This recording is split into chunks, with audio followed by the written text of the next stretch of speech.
ಮನೆಯೊಂದು ಮೂರು ಬಾಗಿಲು ಇಲ್ಲ ಇಲ್ಲ ಈ ಸಾಂಗ್ ಸೂಟ್ ಆಗಲ್ಲ. ಮನೆಯೇ ಮಂತ್ರಾಲಯ ಇದು ಯಾಕೋ ಮ್ಯಾಚ್ ಆಗಲ್ಲ ಅನ್ಸುತ್ತೆ.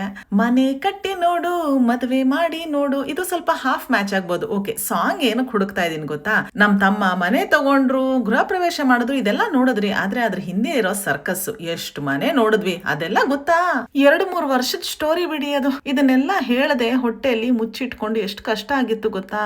ಬಸ್ರಿ 3 ತಿಂಗಳವರೆಗೂ ಗುಟ್ಟು ಬಿಡಬಾರ್ದಂತೆ. ಮನೆ ಗೃಹ ಪ್ರವೇಶದವರೆಗೂ ಇನ್ವಿಟೇಷನ್ ಪ್ರಿಂಟ್ ಮಾಡಿಸಬಾರ್ದಂತೆ. ಇದೇ ಲಾಜಿಕ್ ಅಲ್ಲಿ ಮನೆ ಕಂಪ್ಲೀಟ್ ಆಗೋವರೆಗೂ ಕಾಯ್ಕೊಂಡಿದ್ವಿ. ಮನೆ ತಗೋಬೇಕು ಅಂತ ಡಿಸೈಡ್ ಮಾಡೋದೇ ಒಂದ್ ದೊಡ್ಡ ವಿಷಯ ಇಲ್ಲಿ. ಯಾಕಂದ್ರೆ ಇಂಡಿಯಾದಲ್ಲಿದ್ದಾಗ ಮನೆ ತಗೋಬೇಕು ಅನ್ನೋದು ಒಂದು ಬೇಸಿಕ್ ನೆಸೆಸಿಟಿ ತರ. ಇಲ್ಲಿದ್ದಾಗ ಡಿಸಿಷನ್ ತಗೋಬೇಕಾರ ಅಯ್ಯೋ ಇಲ್ಲಿ ತಗೊಂಡ್ಬಿಟ್ರೆ ಕಮಿಟ್ ಆಗ್ಬಿಡ್ತೀವ, ನಾವ್ ಇಂಡಿಯಾಗ ಹೋಗಕ್ ಆಗಲ್ವಾ, ಇಂಡಿಯಾಗ ಹೋಗ್ಬೇಕು ಅಂದ್ರೆ ಮನೆ ಏನ್ ಮಾಡೋದು ಅಂತೆಲ್ಲ 108 ಯೋಚನೆ. ಬಟ್ ಸುಮ್ನೆ ತಗೊಂಡ್ಬಿಡ್ಬೇಕು, ಇರಷ್ಟು ದಿವಸ ಎಂಜಾಯ್ ಮಾಡ್ಬೇಕು. ತಗೋಬೇಕು ಅಂತ ಡಿಸೈಡ್ ಮಾಡಿ ಮನೆ ನೋಡಕ್ ಸ್ಟಾರ್ಟ್ ಮಾಡದ್ಮೇಲೆ ಒಂದು 16 ಮನೆ ನೋಡಿದ್ದಾಯ್ತು. ಸ್ಟಾರ್ಟಿಂಗ್ ಅಲ್ಲಿ ನಾವು ಹೋಗ್ತಿದ್ವಿ, ಆಮೇಲೆ ಅಯ್ಯೋ ಬೋರ್ ಆಯ್ತು ಕಣೋ ನೋಡಿ ನೋಡಿ, ಫೈನಲಿ ಎಲ್ಲ ನಿಮ್ಗೆಲ್ಲ ಇಷ್ಟ ಆದ್ಮೇಲೆ ಆಮೇಲೆ ನಮ್ಮನ್ ಕರೀರಿ ಅಂತ ಹೇಳೋವರೆಗೂ ಬಂದ್ವಿ. ಫೈನಲಿ ಒಂದ್ ಮನೆ ಇಷ್ಟ ಆಯ್ತು.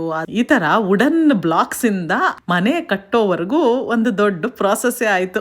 ಫೈನಲಿ ಹೌಸ್ ರೆಡಿ ಆಗಿದೆ. ಹೌಸ್ ನ ಇವಾಗ ಹೋಮ್ ಮಾಡೋ ಪ್ರಾಸೆಸ್ ಅಲ್ಲಿ ಇದಾರೆ. ಅಮ್ಮ ಬಂದಾಗ ಯಾವ ಏರಿಯಾಗ ಹೋದ್ರು ಇಲ್ಲೂ ಮನೆ ನೋಡಿದ್ವಿ ಅಲ್ಲೂ ಮನೆ ನೋಡಿದ್ವಿ ಅಂತ ತೋರಿಸ್ತಾನೆ ಇದ್ವಿ. ಕಮ್ಯುನಿಟಿಲಿ ಎಲ್ಲಾ ಬಿಲ್ಡರ್ಸು ಅವ್ರವ್ರದೊಂದು ಮಾಡೆಲ್ ಹೋಮ್ ನ ರೆಡಿ ಮಾಡಿಟ್ಟಿರ್ತಾರೆ. ಅಲ್ಲಿ ಹೋಗಿ ನೋಡೋದು, ನಮ್ಗೆ ಇಷ್ಟ ಆದ್ರೆ ಈ ತರ ಕಟ್ಟಿಸ್ಕೊಡಿ ಅಂತ ಜಾಗ ಫಿಕ್ಸ್ ಮಾಡೋದು. ಈ ತರ ಮಾಡೆಲ್ ಹೋಮ್ಸ್ ನಿಮ್ಗೂ ತೋರ್ಸೋಣ ಅಂತ ಸಾಕಷ್ಟು ಮಾಡೆಲ್ ಹೋಮ್ಸ್ ವಿಡಿಯೋ ರೆಡಿ ಮಾಡಿ ಇಟ್ಕೊಂಡಿದೀವಿ. ಸೊ ಇನ್ ಮುಂದೆ ನಿಮ್ಗೆ ಸಾಕಷ್ಟು ಹೋಮ್ ಟೂರ್ಸ್ ಬರ್ತಾ ಇರುತ್ತೆ.